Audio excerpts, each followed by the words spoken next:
Good evening, Facebook, YouTube, and Twitter. This is Rich again, back for your third and final video blog of the night for Tuesday, December 15th, 2015, around 8:06 in the evening in Billerica, Massachusetts. It's about 45 degrees out. It's clearing skies, going to go down to the mid-30s tonight. Tomorrow's only going to be 44. That's the coldest day of the week. But it's going to rebound again with temperatures in the 50s. But rain showers, and the weekend's supposed to be cooler. But a big warm-up next week. They say could be flirting with 70 on Christmas Day. Don't forget New England. We had a warm December last year, and guess what happened? Over 110 inches of snow. Hope it's not deja vu all over again, but they say the El Nino pattern is locked in. Some news to report. Chief Meteorologist of WHGH Channel 7, Pete Bouchard, has resigned from the news station, so they're going to be looking for a new chief meteorologist. Rockets center Dwight Howard's unhappy, playing second banana to James Harden. And there's been rumors he's requesting a trade out of Houston. Houston, we have a problem. Also, there's talk that there's going to have an outdoor hockey game for the 2016-2017 season between the Pittsburgh Penguins and the Philadelphia Flyers, and they're talking they're going to use Beaver Stadium, the home of the Penn State Nittany Lions, for that game. It could be a Winter Classic or a Stadium Series. And Week 16, they flexed in the New York Giants versus Minnesota Vikings game to Sunday Night Football. And sad news to report in the world of professional wrestling. Longtime WWE head of security Jim Dotson passed away at the age of 49. Jim was suffering from several health problems, including an incurable eye condition. Plus, he was taking care of his elderly mother, and he did not have any health insurance or life insurance at the time of his death. And there's a GoMe fund to fund his funeral. That's so sad. So prayers to him. And that's about it on news. My third and final video blog subject tonight is my personality profile. Tonight's personality profile is about former WWE Torrie Wilson. Torrie Wilson was one of the most popular divas in the 2000s. She was a fan favorite. She was known for feuding with Dawn Marie and feuding with Sable and several other divas, and she posed for Playboy twice. Torrie was born and she grew up in Boise, Idaho. When she was growing up, she was a very shy girl. She wasn't a big professional wrestling fan. She did some sports like softball and track and field in high school, but she wanted to be a fitness model, and she started to work out, and then she got connections to be on fitness competition. She participated in a few, and she won them.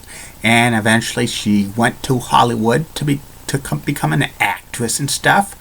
But in 1999, she caught the wrestling bug while she attended a WCW house show in California. She met a couple of the wrestlers. She wanted to be part of professional wrestling, and Torrie made a debut in 1999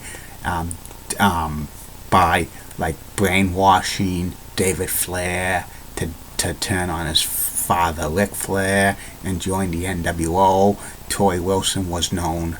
Her first wrestling name was known as Samantha, and she was the on-screen boyfriend of David Flair. They were being managed for several months, and she managed him to the WCW United States Championship. Then Torrie left David Flair and joined the Filthy Animals, which included Rey Mysterio Jr. and Eddie Guerrero and Conan and a couple of others. She managed them for a while. Then she turned on them and joined Shane Douglas, the franchise, as a heel. She was a pretty good heel, and she feuded with some of the ladies on the WCW roster. And eventually, she got into a few matches. When WCW was bought out by the WWE, Torrie joined the WWE. At first, she was involved in an angle as having an affair with Mr. McMahon, and he got caught by his wife Linda. And then Torrie joins the Invasion angle, joins the Alliance, which was WCW and ECW. She usually was paired with Stacy Keibler. They're real-life friends outside of wrestling, and they had some matches with Lita and Trish Stratus. Eventually, the fans cheered Torrie Wilson big time, and she turned face, and she eventually joined Tajiri and stuff. But Tajiri, treated her like a geisha girl, and eventually she got out of the geisha girl thing, and she had sexy lingerie and stuff, and showing her nice legs and stuff like that. And she got real popular, became the most popular diva in WWE during that time. She was on so many photos of all WWE magazines and SmackDown brand and stuff like that. It was pretty good. In the fall of 2002, Torrie Wilson feuded with another diva on the SmackDown roster, Dawn Marie and stuff. They had some wrestling matches. Eventually, Dawn Marie influenced Torrie Wilson's father, Al, in real life to have a relationship and stuff like that. And Dawn Marie actually became boyfriends and girlfriend with Al Wilson, and they had a love affair and stuff like that. Torrie was mad about that. Eventually, Dawn Marie and Al Wilson married, and on the live edition of SmackDown in January 2003. But when they were on the honeymoon a couple of weeks later, Al Wilson had a heart attack and stuff, and they had Al Wilson's funeral on SmackDown, and Torrie was grieving and stuff, but Dawn Marie attacked Torrie Wilson, and some of these segments were the highest rated in SmackDown during that time period and stuff. And it was a really good feud. It eventually ended with Torrie Wilson beating Dawn Marie at a match in a pay-per-view.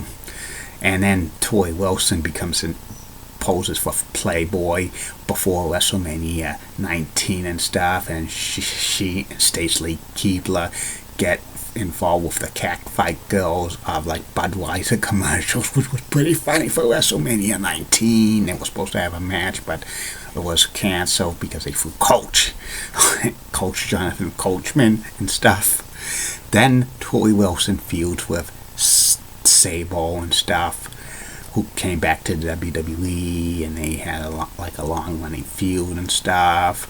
In 2004, Torrie Wilson poses for Playboy again with Sable, and they have a lingerie match at WrestleMania 10 against Stacy Keibler and Jackie Gatiss and stuff. And then Torrie and Sable feud again and stuff. And for the rest of 2004, 2005, Torrie Wilson was still being featured and stuff as probably the main SmackDown diva, and she was real popular and stuff like that. A couple of times when they had angles, there was one angle when all the WWE SmackDown divas were posing in the ring with Dawn Marie and Sable and Jackie Gatiss and Torrie Wilson. This was when the time that Kurt Angle was the SmackDown general manager. He fired all the divas in the storyline, and the camera puts the shock on Torrie Wilson's face and stuff like that, because she was the main SmackDown diva. And in 2005, she goes back to the Raw brand, and she turns heel. And she's with Candice Michelle, and they were Vince's devils, Vince McMahon, and stuff. and they were also with Victoria, and they attacked Ashley, the new diva search winner and stuff, and the fans could not picture like Torrie Wilson as a heel and stuff, and that experiment, it ended when she feuds with Candice Michelle again.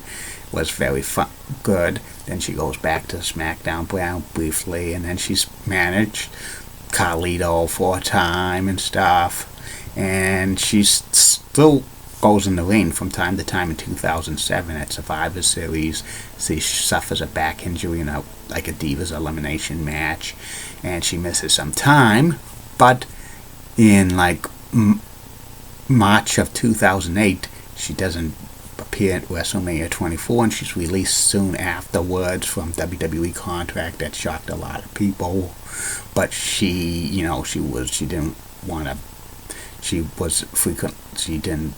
wasn't ready to return. She makes like one cameo appearance at WrestleMania 25, and it's never to be shown on WWE TV again and stuff, which that shocked a lot of fans. Then she becomes like a photo model and like appeared on a few celebrity reality shows and stuff, and appears in movies here and there. She one time dated former New York Yankees third baseman designated hitter Alex Rodriguez for a few years, but they're broken up, and she's not doing anything of note. She did a couple of shoot interviews which were pretty good and stuff like that, and I was a very, very big Torrie Wilson fan and stuff. She made the WWE a lot of money during like the Divas thing in the 2000s and stuff, and I wouldn't be surprised if she's inducted into the WWE Hall of Fame one of these days. That's about it on Torrie Wilson. That's about it on these video blogs. Tomorrow, 3 more video blogs. One will be about the top sports stars after winning number 43. Second video blog will be about Week 15 NFL predictions. And the third and final video blog of the night will be about professional wrestler Brian Christopher, aka Grandmaster Sexay, and also Jerry the King Lawler's son. Keep calm, everybody. I'm a Julie Budding guy, Molly Rosenblatt of WCCO Channel 4 in Minneapolis, St. Paul rocks and has nice legs. Elizabeth Hart's so stunning, and she has nice legs as well. Amy Swinsy's the best. Shirley Spill of Fox 25 is awesome. Julie Gower of Fox 25 is awesome as well, and she has nice legs. And in the words of Sean Luchek, get out. See you later, Facebook, YouTube, and Twitter. Bye now.